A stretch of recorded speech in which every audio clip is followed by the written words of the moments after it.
Week 6 was a crazy one in the NFL, full of teams that began the year with high playoff aspirations being absolutely sat down by teams that wouldn't have been seen as real competition just 3 weeks ago.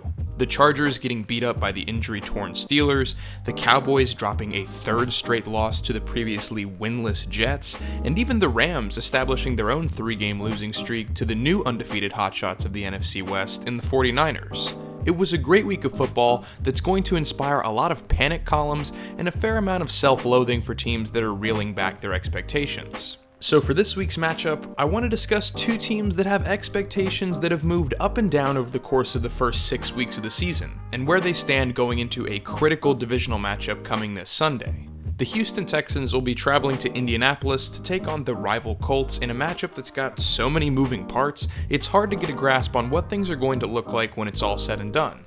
Both of these teams have been solid to this point, but still have questions that loom, both of which to varying degrees of course, but this upcoming game should do a lot to establish the state of affairs down in the AFC South. With the Texans coming off of a huge win in Kansas City, and the Colts coming off of a bye after their own huge win in Kansas City, let's start with the team that's got a full week of rest and preparation under their belt in Indianapolis. While there were a decent amount of overly loud people that were talking about how the departure of Andrew Luck meant a tanking season was underway for the Colts, Indy has quickly been able to put that ridiculous claim to rest, sitting at 3-2 as we near the midpoint of the season. Now, they certainly haven't been perfect, and there aren't many names that jump off of this roster as true game changers, but they've shown in their contests this year that they've got some of the most underrated talent overall in the NFL, and pairing that alongside a great coaching staff is more than enough to cause headaches for opponents week after week. A theme of balance can be found all throughout the way they play. On offense, they almost evenly split play calling between running behind a dominant offensive line and controlled, efficient passing from Jacoby Brissett to keep defenses honest. With only two teams running the ball more than the Colts, their ability to control the clock and keep the ball in their possession has been invaluable in taking things the distance. On the other side of the ball for them, they've been able to keep themselves in games by bending without breaking. And while they've struggled to be an elite unit so far through 2019 with injuries and inconsistency placing them in the middle of the pack in total defense, they showed in their most recent game against the Chiefs that they have what it takes to limit an explosive offense in one of the league's toughest environments. So a full week to heal up should mean brighter days ahead for a unit that's already been solid. Indy's really become a team that can compete against anyone in the league even if they aren't dominant against many of them.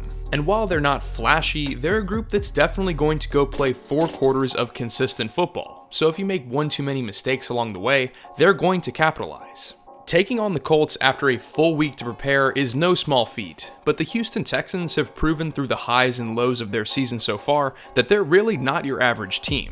The Texans battled back down 17-3 in the first quarter against the Chiefs to emerge as victors 31-24. And while this Chiefs team is facing their own struggles with Pat Mahomes' health and a shaky defense, any win at Arrowhead Stadium is never to be taken lightly. This is a Texans team that is super loaded with potential and led by one of the brightest young stars at the quarterback position in Deshaun Watson. They found new life in the running and underneath passing game against KC, and though they sustained a big loss to their offensive line in tackle Titus Howard, the unit has made adjustments to hold up far better in the trenches than they were the last time I talked about them on this channel. They've allowed 0 sacks through the last 2 games and paved the way on Sunday for Carlos Hyde and Duke Johnson to tear up the Chiefs to the tune of 150 yards on the ground. So while Kansas City is far from the most daunting front the Texans will need to face, there's certainly reason to be encouraged after watching Deshaun Watson scramble for his life in so many consecutive games.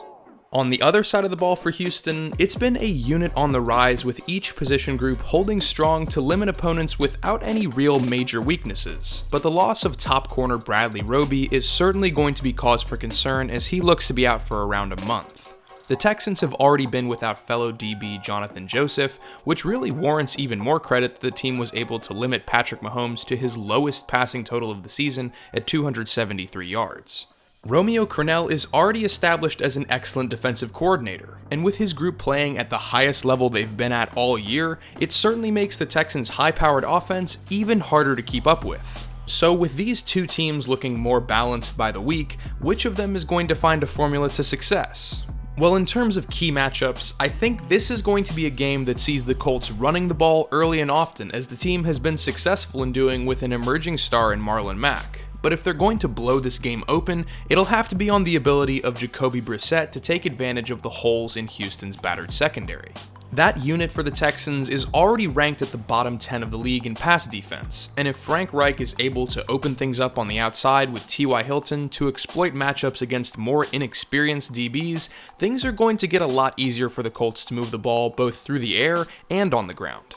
For the Texans, there's just not a surefire way to contain all of the playmakers on their offense, not if they can stay removed from the weaknesses they've struggled with for years in their pass protection and their run game.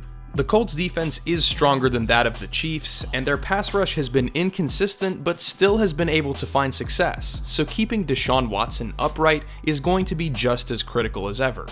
And while the Texans defense has been waning with injuries, the Colts look to be getting back a few key players headlined by All-Pro linebacker Darius Leonard, who's been dealing with a concussion for the past few weeks. Even still though, that arsenal of weapons in Will Fuller, Kiki Cutie, and the almost way too quiet DeAndre Hopkins up against a secondary that's been good but not great tells me that the common denominator for the Texans' success on offense is going to yet again be the play of Deshaun Watson. And if I'm a Texans fan, I like that matchup quite a bit. Now this game has opened up on MyBookie with the Colts as 1-point favorites at home, which is as even of a line as you're ever going to see. So in a division rivalry with two well-coached and well-matched teams, this could easily be one that's decided with a coin flip.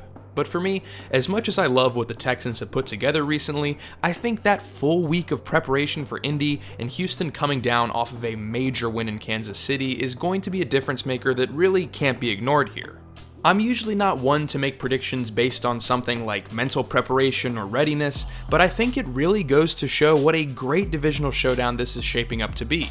So while there are a lot of great matchups to watch this Sunday, if you're looking to see a chess match between two teams that are looking to plant their flags atop their division, look no further than this latest installment of Texans vs. Colts.